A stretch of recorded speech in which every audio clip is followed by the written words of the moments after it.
On vous dira qu'à Gaza, la guerre est partout. On vous racontera les milices, les brigades proches du Hamas, la paix impossible.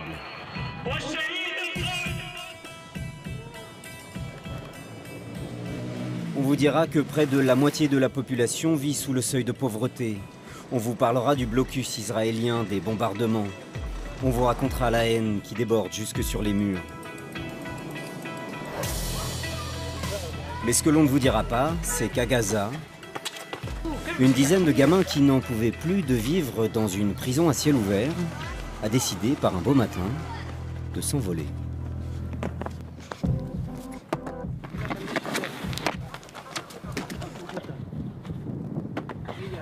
Quand je fais le parcours, je me sens libéré de l'occupation israélienne et de l'oppression qu'on subit à Gaza.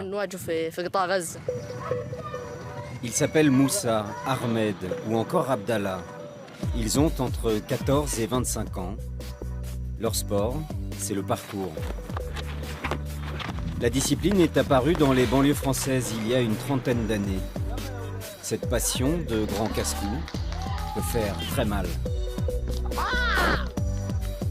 Mais quand on vit à Gaza, ce n'est pas ce genre d'accident que l'on craint le plus. Ce sont les tirs, les bombardements des Juifs, leurs missiles.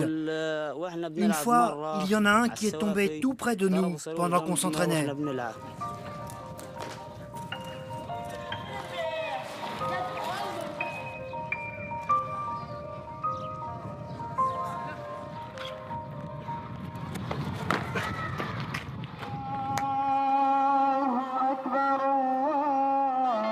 Chaque jour, en fin d'après-midi, à l'heure où d'autres font la prière, Moussa et sa bande de copains s'entraînent à la sortie de Khan Younes, au sud de Gaza.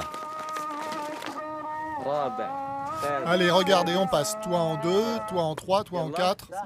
Allez, on y va.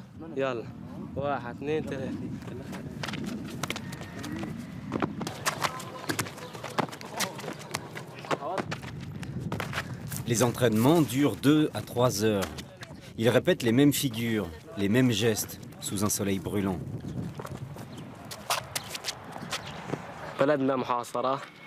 Notre pays est assiégé. On se demande comment c'est possible qu'il y ait du parcours ici. Sauter des murs, pour nous, c'est un peu comme si on brisait le blocus. C'est une manière de nous sentir libres. Normalement, on apprend ça dans des salles de gym, mais nous, c'est ici qu'on a appris.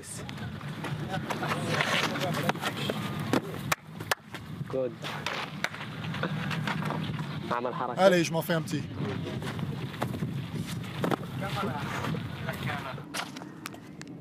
L'équipe n'a pas de local. Pour s'entraîner, ils investissent les endroits déserts, comme cette ancienne colonie israélienne. Ici, il y a eu des échanges de tirs, parce qu'il y avait des résistants qui venaient de temps en temps, et les Juifs leur tiraient dessus. Depuis le départ des colons israéliens, le terrain a été transformé en cimetière. C'est au milieu des morts que ces jeunes s'entraînent. On vient ici parce qu'on n'a pas le choix. Les gens n'aiment pas qu'on s'entraîne dans ce cimetière. Ils ne sont pas contents parce qu'il y a les tombes de leur famille. Mais nous, on n'a nulle part où aller. On n'a pas de club. On n'a pas d'autre choix que de venir ici.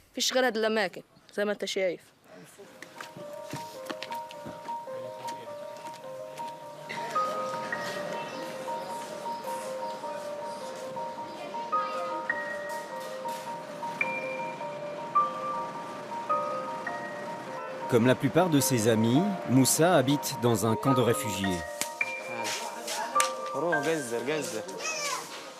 Ses grands-parents, chassés par les Israéliens, sont arrivés ici il y a plus de 50 ans.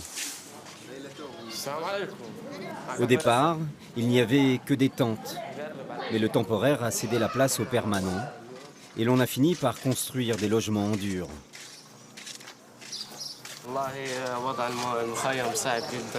La vie dans ce camp de réfugiés est très difficile. Vous n'avez qu'à voir comme les maisons sont construites les unes sur les autres. On ne peut pas vivre comme des gens normaux. Les gens sont désespérés. Le taux de chômage dans la bande de Gaza est parmi les plus élevés au monde. Il dépasse les 45%. Malgré tout, Plusieurs fois par semaine après l'école, Moussa tente sa chance. Salut, comment ça va? Je cherche un boulot, tu sais pas où je peux en trouver? J'aimerais bien t'aider, mais c'est très difficile, tu sais. Ah, c'est vrai? Oui, je te jure.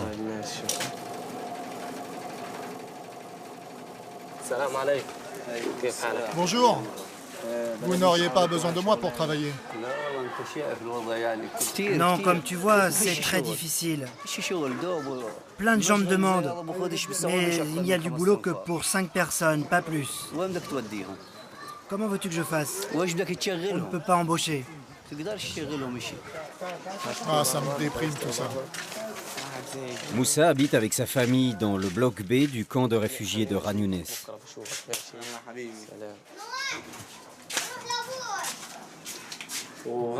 Ça, c'est la cuisine.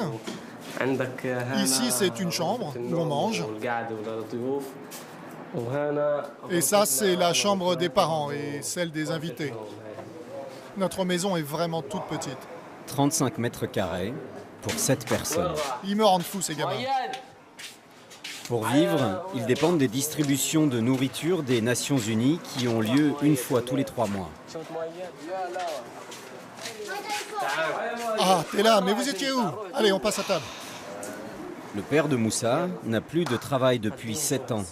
Depuis l'élection du Hamas, parti musulman radical, qui a déclenché un blocus israélien.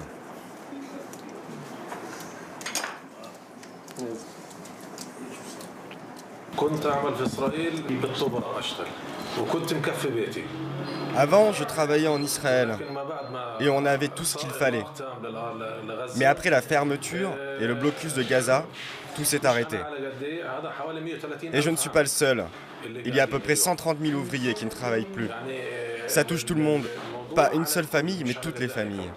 Mais je suis optimiste et fier de ce que font Moussa et ses amis. J'espère que ça leur permettra d'améliorer leur vie.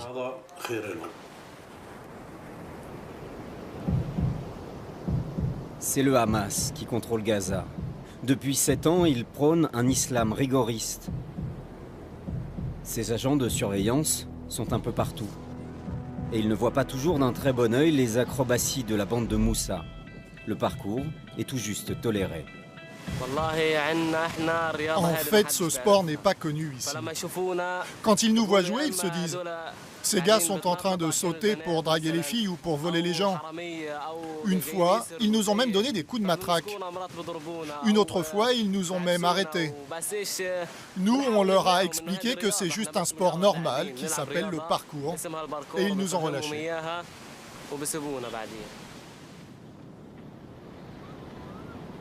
Malgré la pression, les garçons continuent leur entraînement. Décale-toi un peu. Ils prennent toujours plus de risques.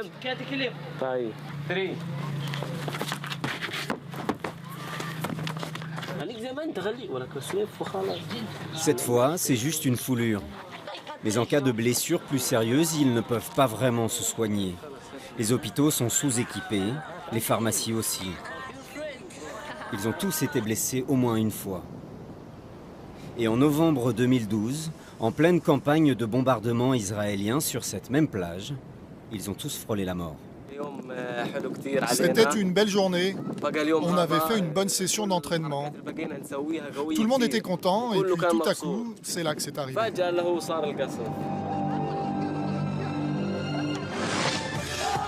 Ils ont filmé eux-mêmes ces images.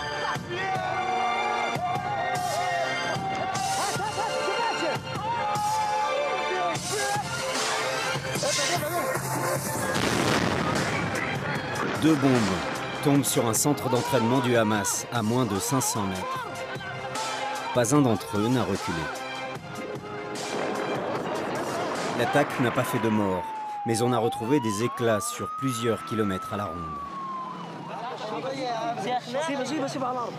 Et quelques minutes après, l'entraînement a repris comme si de rien n'était. Bien sûr qu'on a eu peur, parce que c'est tombé tout près de nous. Mais on n'a pas voulu s'arrêter. Même avec la guerre, même avec le blocus, nous on continue, coûte que coûte.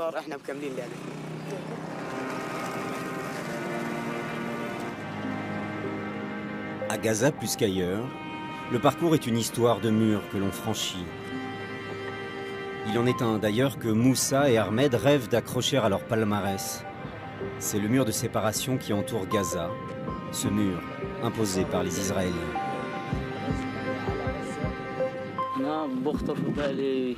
Je pense parfois à sauter ce mur pour aller voir comment sont les gens de l'autre côté, pour voir le monde extérieur, pour voir comment ils vivent. Est-ce qu'ils vivent comme nous ou pas? C'est vrai qu'on se demande ce qu'ils font. Moi, je me dis que tant qu'il y aura ce mur, il n'y aura pas de vie à Gaza. La vie est vraiment très difficile. Parce que derrière ce mur, il y a une force d'occupation, le blocus des Juifs. Ils occupent nos terres. Comment pourrait-on être libre ici, dans ces conditions? Alors oui, c'est vrai. Je me demande souvent comment je pourrais faire pour sauter ce mur-là.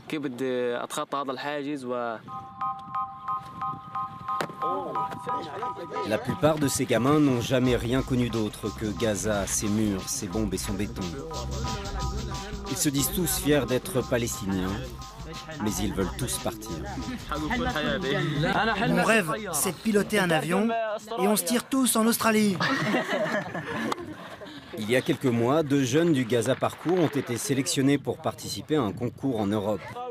Après la compétition, ils ont demandé l'asile et depuis, ils vivent en Norvège.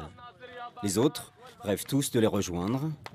À Gaza, le parcours permet aussi de sauter les frontières.